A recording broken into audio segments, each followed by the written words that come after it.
Congressman Bill Cassidy, Democratic Congressman Frank Pallone. Neither one of you guys, I assume, were at the Willie Nelson concert with Becky, were you?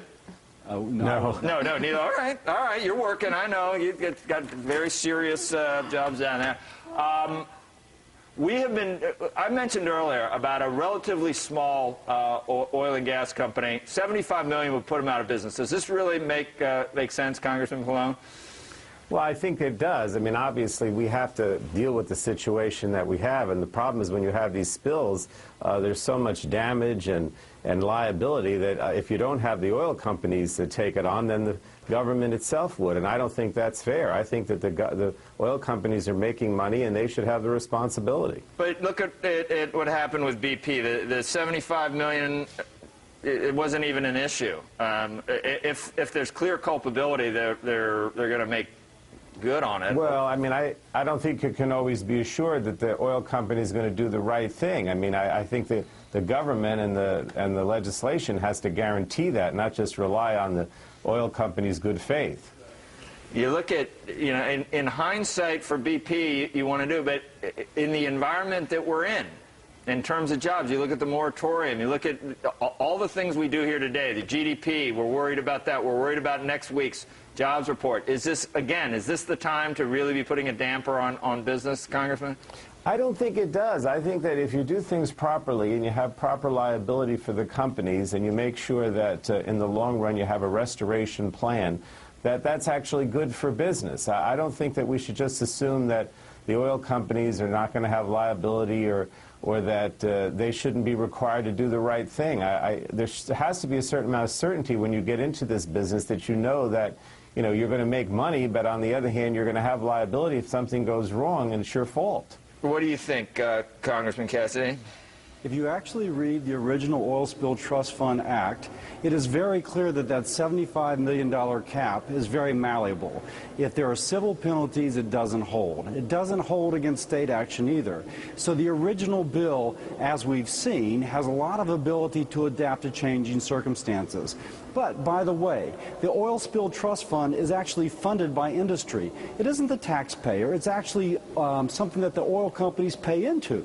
And so that's also the misnomer. Last thing, I'm told that 90% of the Outer Continental Shelf drilling, the leases are held by private companies, small companies, those that would be priced out under legislation such as this.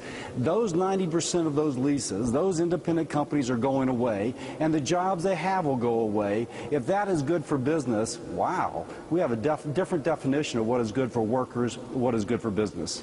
Congressman, you even said, and I don't know, tell me whether this was hyperbole, Congressman Cassidy, more injury to the Gulf from this bill than either from the moratorium or even the oil spill itself. That's a pretty strong statement. Oh, no, but let's look at it. As it turns out, there's a Buy American provision, which doesn't that sound great? We're going to buy American. It is a cynical exploitation of the tragedy and of patriotism to get at something which will ultimately kill jobs. The Buy American says that from henceforth, as of June 2011, every deepwater rig has to be built in the United States. As it turns out, we haven't built a deep water rig in the United States since the 1990s. I talked to someone in industry. He said it will take 2 years for the infrastructure to be built and then 3 years for the first one to roll off. And so 5 years from now, we'll have those rigs ready. Now, that's going to, in the meantime, kill all the jobs that are dependent upon those rigs. Again, a cynical exploitation of the tragedy, of patriotism, that will cause a net decrease in manufacturing jobs. Well, we don't have a lot of time, and I'll go back to Congressman Pallone in a second, but we read with great joy, actually, I think yesterday, Congressman Cassidy, the day before, that things don't look as bad as the worst-case scenarios. Can you update us on some of the most sensitive wetlands? Is it possible that those return to their pristine condition at some point? What was kind of lost in the midst of all this debate was that the Gulf may recover. NOAA, some of the other folks who are experiencing this, says the Gulf has the ability to heal itself.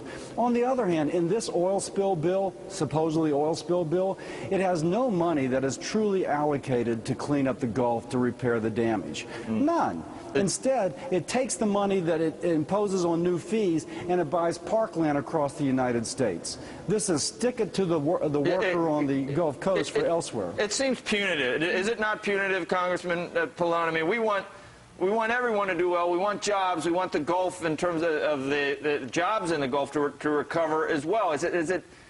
Doesn't it seem almost punitive to the oil and gas industry? You did this, so now we're going to do this to you. It just doesn't, the unintended consequence. I think that this is a direct response to the problems that we had in the Gulf. Obviously, a lot of these wetlands and other areas need to be restored. We need to have a fund that's available not only for restoration, but to protect the ocean, to protect the Gulf. At the same time, remember, there are a lot of jobs. It's not just the jobs involved in drilling. It's also the jobs, the fishermen, the people involved in tourism, all of whom are suffering here.